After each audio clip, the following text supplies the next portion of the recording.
Have you ever had that specific, really strange experience where you wake up in the morning and the vibe is just different? You aren't groggy, you aren't hitting the snooze button and dreading the commute. You feel incredibly still. Like a resonant silence? Yeah, clear, calm, almost vibrating with a sense of purpose. It feels less like you just rolled out of bed, and more like you just walked out of a really intense lecture hall. Or a library, or maybe finished a long hike with a guide who gave you some life-changing advice. Right. And you can't shake the feeling that something happened while you were asleep. It wasn't just random, firing of neurons. No, it felt structured. Wow. It felt heavy, but in a good way. If you felt that, you aren't just having a weird morning. You've likely experienced what psychologists, particularly in the Jungian tradition, call a teaching dream. A teaching dream. Or sometimes a big dream. I love that label. Because it implies there's a curriculum, right? It implies we're the students. It does. And today we're looking at a fascinating stack of research on this. We're going to figure out how to spot these dreams, who exactly this teacher figure is, what subjects they're trying to teach us, and this is the part I'm really excited about, how to actually do the homework. Because the literature suggests if you don't do the homework, the dreams just keep coming back. and they get louder. Oh, they get much louder. Okay, let's dive in. First, we need to make a distinction. Because I dream a lot of nonsense. I dream about missing the bus or, realizing I'm on a Zoom call without a shirt on. Right. How do I differentiate a profound teaching dream from, say, a dream caused by eating spicy pizza too close to bedtime? It's the essential question. Most dreams are what researchers call residue. They are the brain just flushing out the day's stress. The teeth falling out dream. Oh, yeah, the classic. That's just anxiety. It's noise. It's your brain taking out the trash. But a teaching dream is a signal. Correct. It's an attempt by the deeper parts of your psyche to restore balance. And in the materials we've looked at, there are essentially 6 signals, a checklist, to help you identify them. Okay, let's run the checklist. If I wake up wondering, was that meaningful? What is the first thing I should look for? Structure. That's the big one. Normal dreams are jumpy. So chaotic. Yeah, you're in your house, then suddenly you're on a boat, then you're talking to a chicken. It's chaotic editing. A teaching dream plays out like a well-written movie script. So it has a narrative arc. It's almost literary. It has a clear beginning, a rising action, a peak or climax, and a resolution. It feels crafted. Intentional. Exactly. If you wake up and can recount the story like you're pitching a film, first this happened, then this, then he said this, that's a very good sign. Okay, cinematic structure, check. What's number 2? The presence of the archetype, the teacher. You will almost always encounter a figure that commands respect. This is where people usually say, I dreamt of my grandfather, or I dreamt of a wizard, right? Or a voice from the sky. It doesn't even have to be human, it just has to radiate authority. The key isn't who they look like, but the feeling of weight they carry. You don't argue with them. You listen. Which leads us to the props. Signal number 3 involves symbols of knowledge. Right. The dream environment often signals learning. You'll see books, ancient maps, keys, doors, or you're literally sitting in a classroom. A specific object is handed to you. Sometimes, yeah. It's the dream's way of saying, pay attention, this is data. Okay, so we have a script, a teacher, and props. What about the message itself? Because usually dream dialogue is so slippery. Not here. That's signal number 4, the core message. We call this the golden sentence. You might forget the background, but you will wake up remembering one specific phrase or image with absolute clarity. Like waking up and hearing, turn left or let it go. Yes, it's concise, it doesn't ramble. And that leads to signal number 5, which is what you mentioned in the intro, the post-wake emotion. That feeling of peace. You don't wake up panicked. You wake up with a lingering sense of clarity or peace, or even a strange, heavy sadness. Happy in a good way, though. Yeah. Gravitas. It feels significant, like you've been reset. And the last one. Hidden homework. You have an intuitive, nagging sense that I need to do something about this. You can't just shake it off and go make coffee. It sticks to you. It sticks to you like a burr. Okay, so if we tick those boxes, we know we're in school. Yeah. But now we have to talk about the instructor. Who is this teacher? Because I think this is where people get a little mystical. Right. Is it a ghost? Is it my ancestors? It's tempting to externalize it. We want it to be a spirit guide. And look, if that's your spiritual framework, that's valid. But from a psychological perspective, the Jungian view, the teacher, is actually you. It's me. It's the self with a capital S. Okay, we need to unpack that because When I think of myself, I think of the guy who forgets to buy milk and gets mad at traffic. I don't feel very wise. That guy you just described, that's your ego. The ego is the small you that navigates daily life, worries about deadlines, tries to look cool. The social mask. Exactly. But the self, capital S, is the totality of your psyche. It's the wiser, deeper, more ancient part of you that holds your potential, your unconscious wisdom.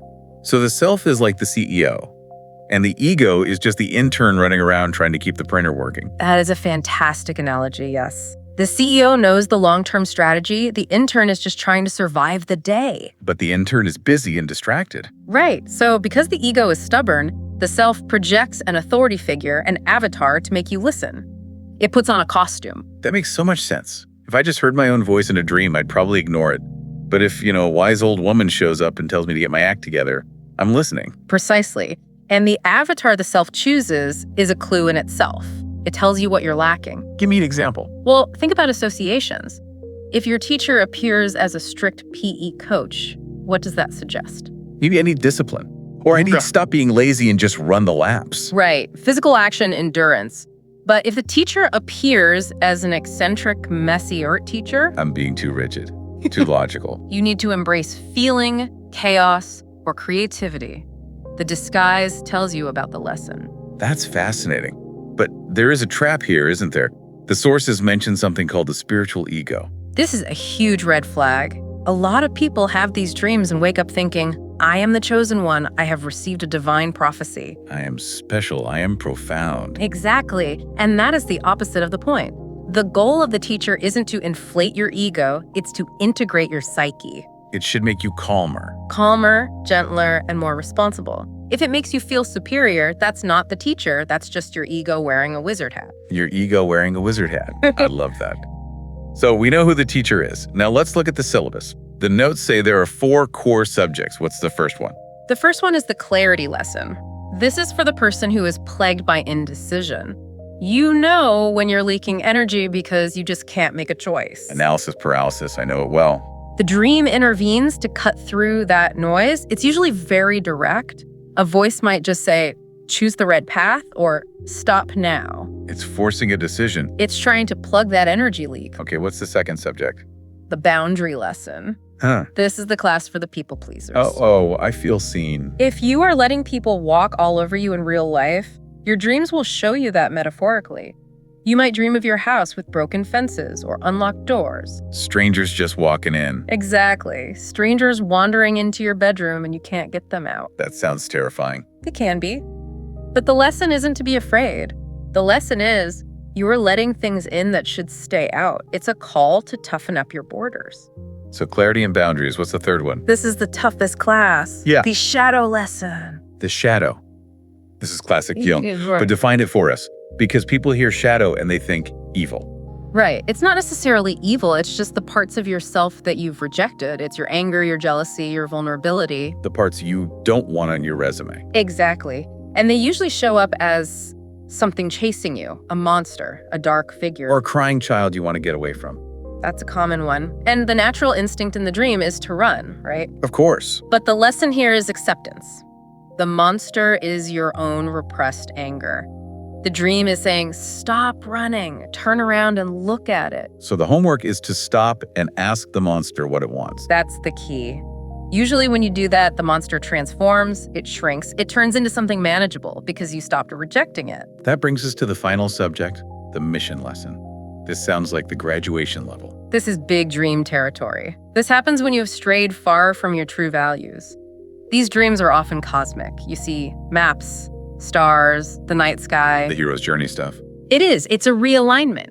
It's the psyche saying, you are lost. Here is the compass. Get back on the path. So we have clarity, boundaries, shadow, and mission. But we have to talk about how people mess this up. The source material mentioned a lot of traps. Oh, absolutely. Interpreting dreams is dangerous if you have no grounding. We already mentioned the spiritual ego, thinking you're a prophet. What else? There's bypassing. This is when you use your lovely, profound dreams to ignore the fact that your real life is a mess. I don't need to do the dishes. I'm a star child. Huge problem. You're dreaming of stargates, but ignoring your credit card debt. Right. Then there's the fear loop. You get a warning dream, and instead of fixing the problem, you just panic. You think it's a premonition of doom. What about dependence? That's common too. You start waiting for a dream to tell you what to eat for breakfast. You abdicate your own conscious responsibility. Which is the opposite of what the teacher wants. Exactly. And the last one is the authority trap. Just because a figure looks wise doesn't mean you turn off your critical thinking. So blind obedience is not the goal. Never. The golden rule is this.